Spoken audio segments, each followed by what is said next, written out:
Manoa Kamikamica. Thank you, Honorable Speaker, and I thank Honorable Tumbuna for the question on one of the programs that exists within the ministry called the Trade Enhancement Program, or TEP, as it's popularly known for short. The TEP program was actually, as I'm advised, and Honorable Speaker, was a construct that came out of the effects of the pandemic, COVID-19 pandemic, and was really targeted at assisting micro entrepreneurs, Honorable Speaker. These are Fijians that have turnovers of 50,000 or less. In fact, Honorable Speaker, over that COVID period, it was a welcome form of assistance.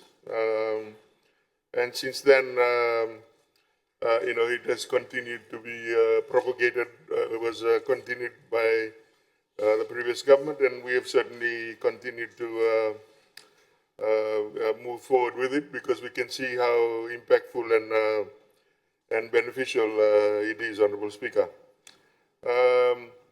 Since it was incepted, we've increased the allocation from $500 to $1,000.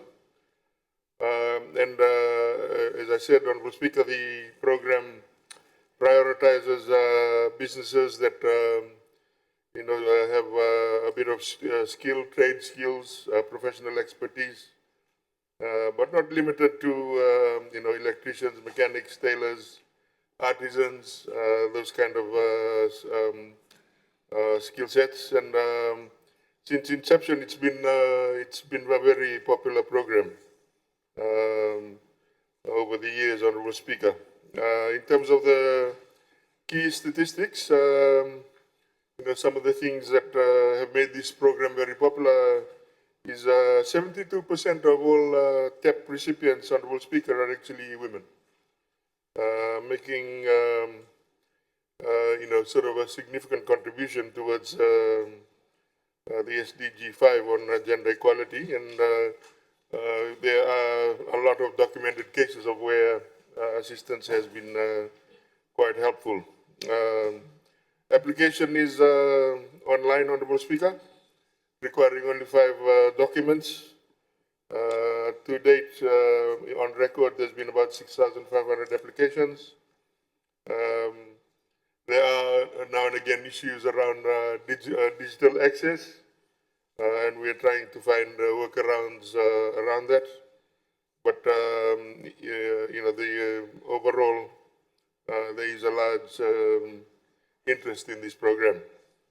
34% of all businesses fall within food and beverage. So there are a lot of all our market vendors, juice stands, catering services also get assisted through this program, Honorable Speaker. And one of the great things I have to say with the ministry is there's a lot of monitoring that goes on after, and according to the stats from the ministry, success rate has been around 80% in terms of the program. And so, of course, it's contributing to creation of jobs and obviously meaning income for those who apply. We've also continued to see a surge in applications. This year, the amount of applications has gone up to 2,600 applications so far, valued at around about 2.5 million. At the moment, we've approved about 750,000 or so far, and there's a bit more to be approved.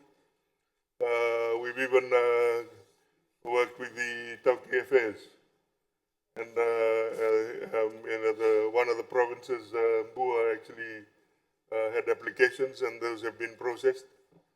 So we are seeing uptake outside some of the traditional urban centers that has happened in the past, Honorable Speaker. We were in Rotuma as well recently, as I had mentioned, Honorable Speaker.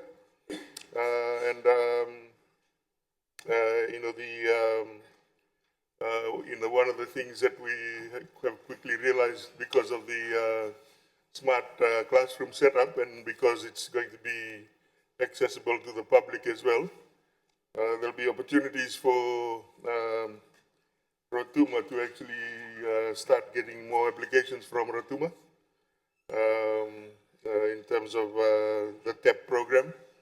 And in fact, Honorable Speaker, one of the things that I discovered while I was there was that Rotuma had not been visited by any of our officials for about 20 years. The positive is that we are now engaging, we really look forward to seeing applications from there. It's not a sweeping statement; it's a fact. It's not a sweeping statement. This came from the people of Rotuma. In terms of Honourable Speaker, some of the examples of those who have benefited. I'll just mention a lady from Manoa, who's this is one of the powerful things that is starting to occur, Honourable Speaker, particularly with access to things like Starlink. On the island of Manoa, she actually produces art, handicrafts, woven mats, mangi belts, handbags, and they're reaching the homes as far as Australia, New Zealand, and the United States. She was supported through the TEP program, and according to the records from our on-the-ground monitors, sales is between 4,000 to 6,000 monthly. So this is the type of good news that's occurring in some of these places. There's a lady in Kandavu. She, of course, is similarly involved in craft trade, generating up to 1,600 a month, and supported by her husband, makes custom dresses as well, uniforms for civil servants and families, Honourable Speaker. At the moment, the allocations for TEP has been around $500,000. And if you heard my discussions around the surge in the interest, we'll be certainly asking for a few more, a bit more this year, because there is a very strong interest in this program. We are so happy with the program because it's creating a lot of very positive stories around the country, and we are very committed to continuing with this because it is making a material impact on our Fijians that are doing their best to create sustainable sources of income for themselves, particularly in the micro, small, and medium enterprise sector. Thank you, Honourable Speaker. Thank